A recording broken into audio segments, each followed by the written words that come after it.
I'm going to crush a few skulls now! Those that can endure the weakest aspects of Risen 3 will be rewarded. Players looking for a gripping original story will be disappointed, as will those hoping for thrilling battles.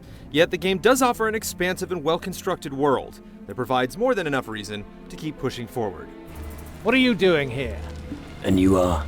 I'm Horace, Guardian on a mission for the mages. After finishing the tutorial, the game sets players free. There are several islands to sail to, and each gives you a lot to do. Those sick of one locale can set sail for new territory, completing the seemingly innumerable quests in whatever order they choose. Whether you're seeking the help of the mages in Daenerys or liberating a lighthouse in Tacarigua, each location feels distinct and worth exploring.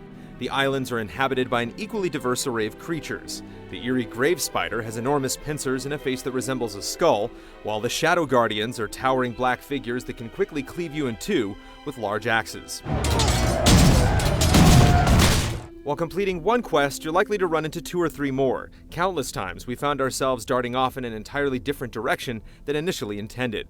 It's the constant discovery that really gives Risen 3 a grand sense of adventure, which is arguably its strongest aspect.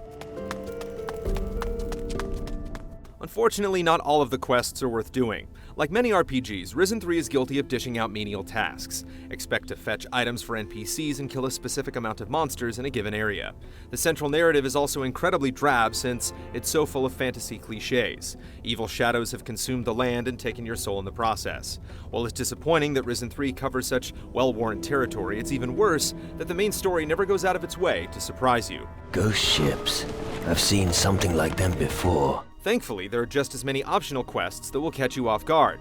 While dispatching powerful demons in the beachside cliffs of Daenerys, we encountered a ghost ship harboring someone from a past game that we didn't expect to see. They'll even join your party, which is a nice touch for those keeping up with the series. In another instance, we were searching for buried treasure only to happen upon a soldier that had lost his mind and secluded himself in a cave. The man was terrified of the harmless gnome that lurked outside and had begun worshipping mushrooms for no reason. These encounters weren't forced upon us and felt like the result of exploration. Such instances make it easy to avoid the main narrative and instead focus on uncovering all of the oddities hidden in Risen 3's world. Something is wrong with me. I floated into this cave with Raka, and suddenly, bam! I'd say the mushrooms aren't doing you any good. Yet what consistently undermines everything is the awkward and unsatisfying combat. Attack animations are intentionally long, with your character twirling around and raising his sword high above his head. It's to discourage players from mashing through fights and to carefully think about each strike. But it doesn't work for 2 reasons.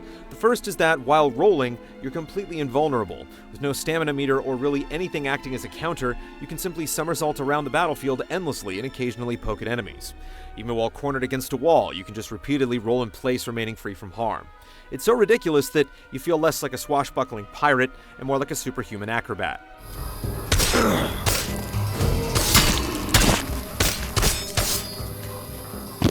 The other issue is the auto lock-on is unreliable and often targets an enemy that's behind the one you actually want to hit.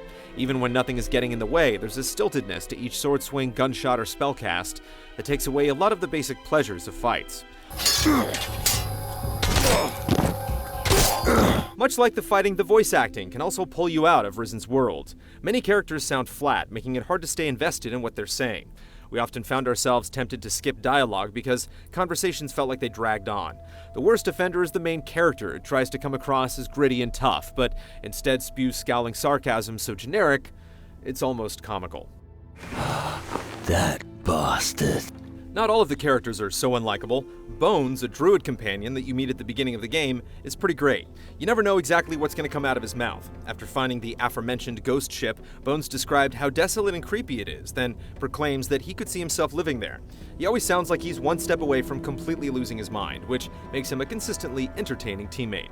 I'm Bones. For such a large RPG, it's the small moments where Risen 3 works best. The game just needs more of them. Times when you get swept away in a random quest, stumble across hidden treasure, or chuckle at a random quip from Bones. It's a game with its heart in the right place, and when everything clicks, you won't want to leave. Now come on, get your ass out of the cabin. I'll go and wait for you on the shore.